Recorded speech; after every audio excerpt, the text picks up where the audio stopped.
恋愛ってとても複雑な対人関係なので混乱しやすいし、より不安定になりやすいっていうのが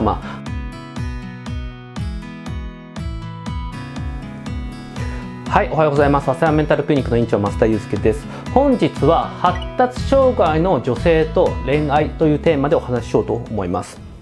発達障害って何かって言うとですね、ASD 自閉スペクトラム症ですねと ADHD、注意欠如多動症の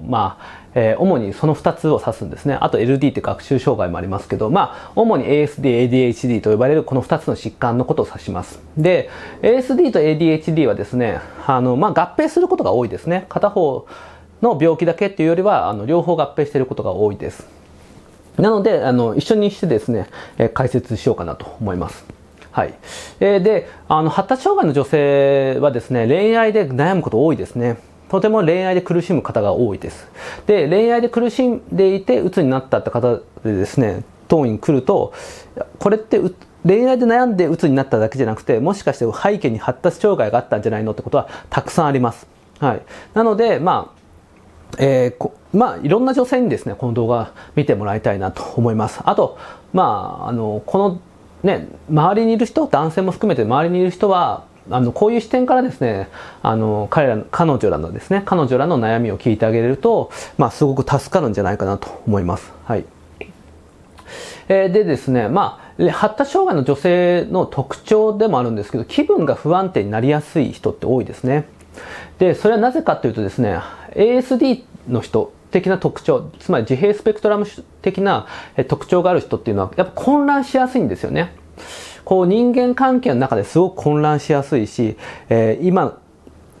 世の中って変化が多いので、もうとにかく混乱しやすいんですね。だから、自分が考えている常識が通じなかったりして、結構ね、混乱することが多かったりします。で、ADHD の衝動性の問題があるんですね。だから、ADHD の人は不注意とか衝動性とか多動性があったりするんですけど、衝動的にバッとなりやすい。だからパッと怒ったりとか、パッと悲しくなっちゃったりとか、そういう気分の波というか、衝動的にやっちゃうとか多いんですね。で、こういう二つの要素が重なってですね、気分は不安定になりやすいんです。で、プラスですね、どういう理屈かで説明するのがいいかわからないですけど、ホルモンですね、女性ホルモンの影響も受けやすいんですね。だから感覚過敏とかと関係あるのかなわかんないですけど、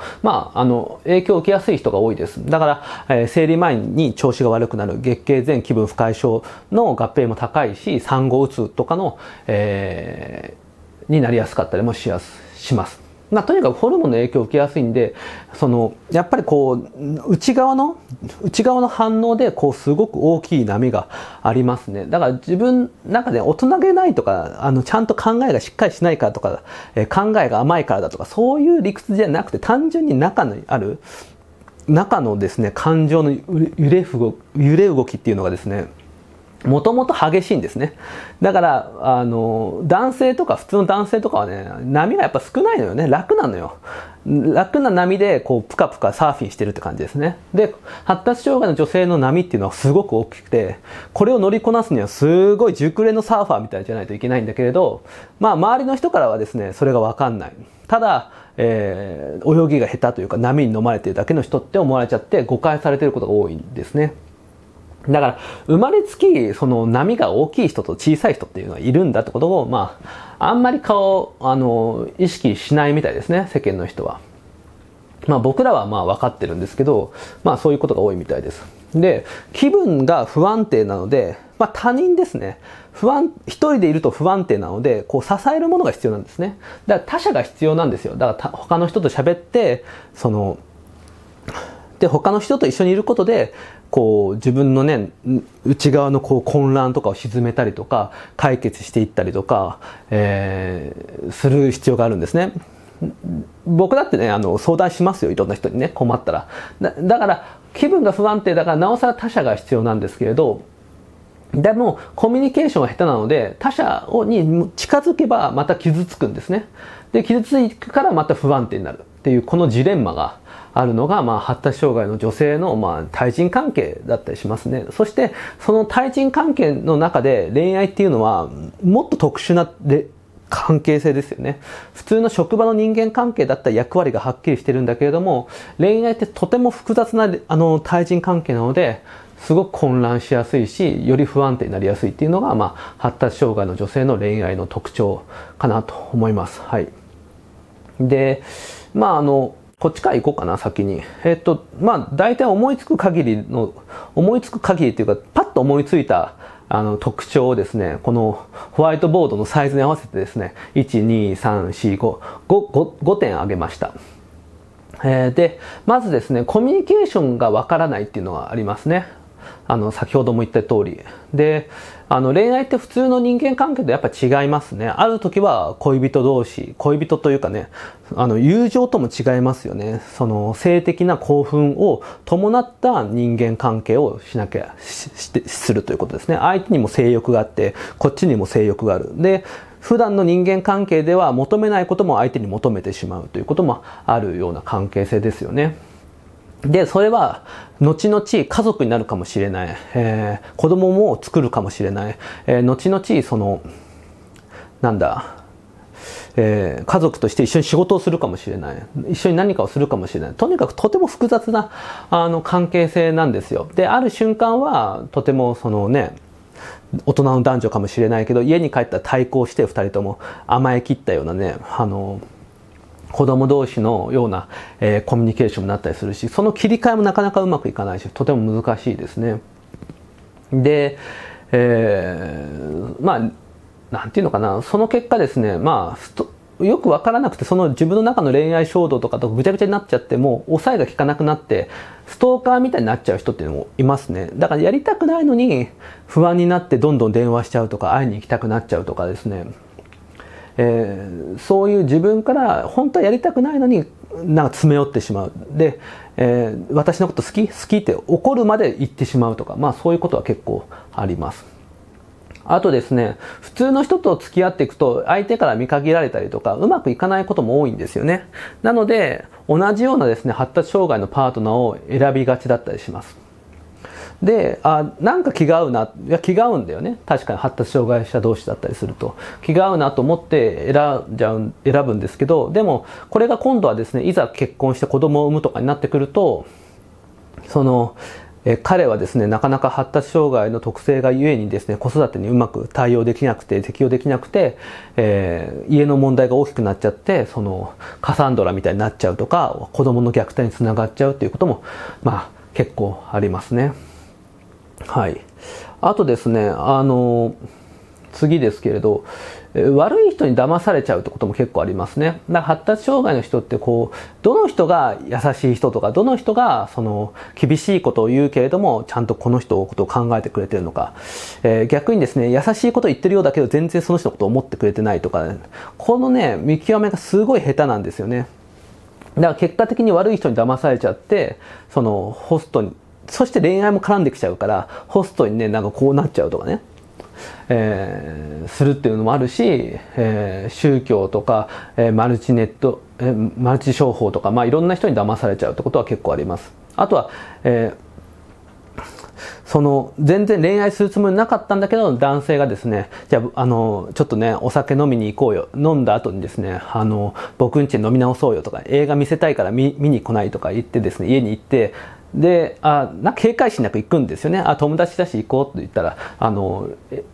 彼が変わってエッチになっちゃう。レイプになっちゃう。いや、同意したんじゃないかって言われるけれど、同意したつもりは本人はなくて、そういうことが分からずに行って、レイプのようなことになっちゃうってことも結構ありますね。あとですね、こういうことって、わかんないですけど、お母さんから教わるとかってこともあるんですね。同年代の女性から教わるとか、姉妹から教わるってこともあるかもしれないけれども、そこのですね、世代を超えた知識伝達っていうことが、なかなかなされないっていうことがあったりします。で、お母さんからはですね、そんなみっともないことしないでくれとかね、恋愛ってみっともないんだみたいな形で誤った知識を植え付けられるとかですね。あと母子密着ですね。母と子が密着して離れられなくなって、で、デートに行く機会がなかったりとか、逆に行く時には母親が全部見られちゃってるとか、お母さんに全部知られちゃうとか、あと全部言わなきゃいけないんじゃないかとかいうことで、ぐちゃぐちゃになっちゃう。っことっていうのも結構あります。だから、なんかこうね、ちょっとずつスモールステップで男性じゃなくてもいいんですけど、パートナーとの付き合い方を覚えたりするところが、こう、なんかね、うまく成長できなかったりするってことも結構ありますね。まあ、母親との問題っていうのは結構大きいですね。で、あとは、そもそもですね、こう性行為ですね、エッチが不快だっていうことがありますね。だから感覚過敏だから、匂いとか、そういう体の触れ合いとか、すれ合う感じとかが、とにかくあんまり好きじゃない、気持ち悪いっていう人も、結構います。だからその人格としては好きだし、一緒にいたいのに、彼が求めるですね、肉体的な接触に耐えられなくて、でも相手はそれを求めてきて、混乱しちゃうってことも結構ありますね。やりたくないのにやらなきゃいけなくて、なんだかよくわかんなくなっちゃう。だから本来、こういう人たちって、いや、女性は、みんな我慢してるんだとか思っちゃうんですね。いや、女の人は我慢するものよとか、なんかで、そういう変な知識で、まあそうなのかな。いや、みんなこんな嫌な思いを我慢してるんだ。結婚は大変だなとか思ったりする女性とか結構いるんですけど、いや、わかんないですよ、僕も。女性じゃないんでどう思ってるかわかんないっちゃわかんないですけど、でも、本当にそう思ってて、楽しいものじゃなくて、ただ不快なんだけど我慢している。こんなに我慢をしなきゃいけないのかって言って、ポロポロ涙流す人っていうのを、まあ結構いますね。はい。で、だからみんなそんな我慢してないし楽しんでやってますよとか言ったりすると驚くってことはあります。でもそういうことを知ると、でも本当にそうなんですかって言われると、いや、そうですよって言ったら、なんかこうね、今までのなんか知識がくっつくみたいで、じゃあ私だけだったんですね、こんな辛い思いしてたのは。みんな我慢してると思ってたんで、自分は我慢していましたけど、もうしなくていいんですね、みたいなことを言ったりしますね。はい。なので、まあ、別居婚っていうのがですね、悪いわけじゃないんですよ。別居婚をしてる人たちもいますね。だから、別居婚してるってことは仲が悪いってことですかとか、思う人いるかもしれないんですけど、そうじゃなくて、別に子供がいなくても別居しててもですね、愛し合ってるっていうカップルはいます。ただ、なんか一緒にいるのが結構合わないってことがあるんですよね。だから結果的に別居婚になっているってことも、結構ありますね。だからまあそれは人それぞれいろんな形があるので別にそれでいいんですけれど、まあなかなかねそういう話聞かないですよね。僕とかは精神科医なんでもうね別居婚してる発達障害のカップルなんか山ほど見てるから別にそうですかって感じですけど、まあなかなかね世間の人は知らないんじゃないかなと思います。で、発達障害の女性のですね、特徴としてはですね、まあ、ちょっと補足で入れますけど、まあ、自己否定とか自己評価が低い人っていうのは結構いますね。だから普通の人と同じことができないとか、周りからですね、否定的なことを言われてきた結果、なんかすごく自分のですね、ことを否定して考えがち、自分の価値がないと思いがちですね。その結果ですね、恋愛関係においては、とにかく奉仕をする。誰かの役に立たなきゃいけないんじゃないか。役に立たないとこの恋愛関係は維持できないんじゃないかって言ってですね、奉仕し続けるというタイプが結構いますね。もしくはですね、自分はこれぐらいしか価値がないんだって言ってですね、あえてなんかダメな人を選ぶとか、同じ、おとなしくてね、綺麗だったりする人で、まあいろんな人から寄ってくるんだけれど、なんかね、釣り合わないんじゃないかと思って一番ダメな人を選んじゃうってことは結構ありますね。あとは性的アイデンティティですね。だから、性的マイノリティである人っていうのは結構いたりしますね。で、それが、まあ、結果的にそうの場合もあれば、よくわからないってこともありますね。で、だからどっちかよくわからない。だから私は男性なのか女性なのかよくわからない。で、その、パートナーに選ぶのも男性なのか女性なのかよくわからないですって言って、なんかこう、振り回されちゃうって人も結構いたりしますし、実際どっちなのかよくわからないってことも結構あります。だからまあ別にその性的なアイデンティティってどういうものなのかっていうのは別にその社会が作るって言ったりもするので、まあ生物学的なものだけで決まるわけでもなかったりするのですけど、まあ性的マイノリティの人も結構多いなっていうのがまあ印象ですね。もちろん僕が精神科医だから偏ったデータだからじゃないかと言われたらそれまでかもしれないですけど、まあマイノリティの人も結構います。で、マイノリティの人たちはですね、このカミングアウトの問題をすごく恐れてますね。恐れてるか、それで嫌な目にあった人っていうのも結構います。それはやっぱり発達障害の特徴がゆえのコミュニケーションのわからなさとか、悪い人に騙されるというか、まあカミングアウトすべき相手を間違えるとか、まあそういうことだったりしますね。人を間違える、タイミングを間違える、場所を間違えたりしてしまう。だから結果的にこの、性的アイデンティティの問題とかカミングアウトの問題がぐちゃぐちゃになっちゃってて、トラウマのようになってしまっているってことも、結構あるかなと思います。はい。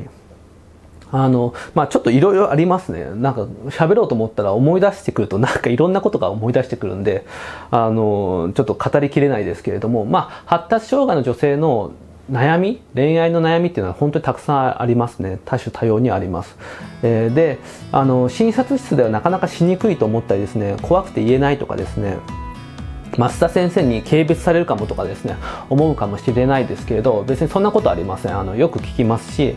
決して軽蔑はしないです。とても苦しんだらよくわかります。で、こういう話をですね、するのが、精神科医というか、